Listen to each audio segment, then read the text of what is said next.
আধরাতে ঘুম ভেঙে গেলেই মনে পড়তো সকাল হলেই স্কুলে যেতে হবে, আর মনে মনে চাইতাম এই রাত যাতে কখনো না শেষ হয়। অথচ দেখুন সেই স্কুলকেই এখন কতটা মিস করি। সত্যি বড়ই বিচিত্রময় এই জীবন। আধরাতে যদি ঘুম ভেঙে যায় মনে পড়ে কতজনের কত কিছুই তো মনে পড়ে। ছোট্ট শিশুটির হয়তো প্রবাসে কর্মরত বাবার কথা মনে পড়ে, বয়সের ভারে নুয়ে পড়া মানুষগুলোর হয়তো বা মৃত্যু চিন্তা ভেসে আসে। তরুণ লেখকটির লেখাগুলো ঠিকমতো প্রকাশিত হবে কিনা, পাঠক নন্দিত হবে কিনা সে কথা মনে পড়ে। বিনিয়োগকারীর শেয়ার বাজারে ধস নামবে কিনা সে কথা মনে পড়ে। আবার দেবদাসরা হয়তো পার্বতীদের চিঠির জন্য অপেক্ষা করে থাকে। আমার এক খালাতো ভাই উচ্চশিক্ষার জন্য দেশের বাইরে অবস্থান করছে। ওকে যখন জিজ্ঞেস করলাম, আচ্ছা আধরাতে যদি ঘুম ভেঙে যায় তখন তোমার কি মনে পড়ে, সে আমাকে বলেছিল, আমার তো দেশের কথা খুব মনে পড়ে রে। অর্থাৎ আমরা যেন ছুটে চলি আমাদের পছন্দের জিনিসগুলোর পেছনে, আর ভয়ঙ্কর জিনিসগুলো তাড়িয়ে বেড়ায় আমাদেরকে। তবে মাঝে মাঝে সত্যি খুব চিন্তা হয়। আধরাতে যদি ঘুম ভেঙে যায় আমার মনে পড়ে কাছে আবরার ফাহাদের মা, কাছে সীমান্তের ক্যাম্পগুলোতে মানবেতর জীবনযাপন করা প্রায় 10 লাখ রোহিঙ্গা জনগোষ্ঠী, যেখানে সদ্য জন্মগ্রহণ করা শিশুটিও জানে না কি ছিল তার অপরাধ। মনে পড়ে প্রায় 1 দশক ধরে কাছে সিরিয়ানরা, ওদিকে হৃদয়ের রক্তক্ষরণ যেন থামছেই না ফিলিস্তিনের অধিবাসীদের। মনে পড়ে কাছে কাশ্মীর, কাছে ইরাক, কাছে চেচনিয়া, বসনিয়া। আধরাতে যদি ঘুম ভেঙে যায় আমার মনে পড়ে পৃথিবী ভালো নেই, পৃথিবীর আজ বড় অসুখ।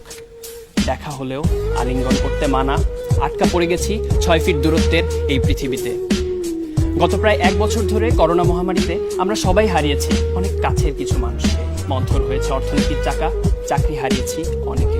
এই দুর্যোগের মুহূর্তেও পরিবারের মুখে দুবেলা ভাত জোটাতে যারা বেরিয়ে পড়েন কর্মস্থলে, তাদের প্রতি আমার বিনম্র শ্রদ্ধা। আধরাতে ঘুম ভেঙে গেলে কখনো আবার আমি যেন বাংলা মায়ের হাহাকার শুনতে পাই।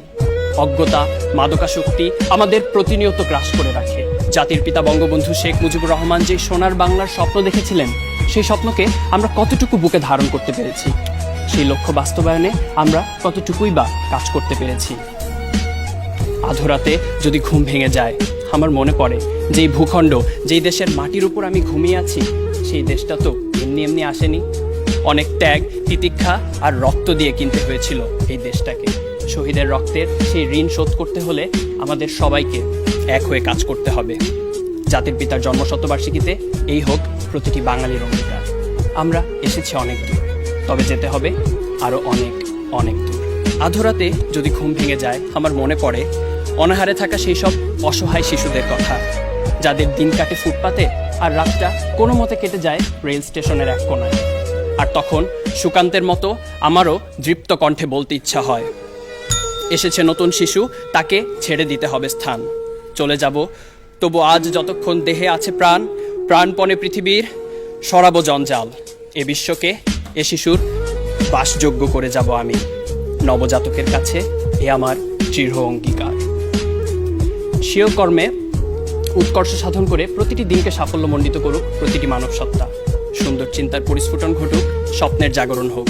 দুশ্চিন্তার কালো ছায়া সরে গিয়ে পৃথিবী দেখুক নতুন দিনের আলো। আধরাতে যদি সত্যিই ঘুম ভেঙে যায়, হতাশা বা দুশ্চিন্তায় নয়, বরং হাসি মুখে নিশ্চিন্তে আবারও ঘুমিয়ে পড়ুক এই পৃথিবীর প্রতিটি মানব সন্তান। এই আশাবাদ ব্যক্ত রেখে আমি আমার বক্তব্য এখানেই শেষ করছি। ধন্যবাদ বিচারক মণ্ডলী, ধন্যবাদ সবাইকে।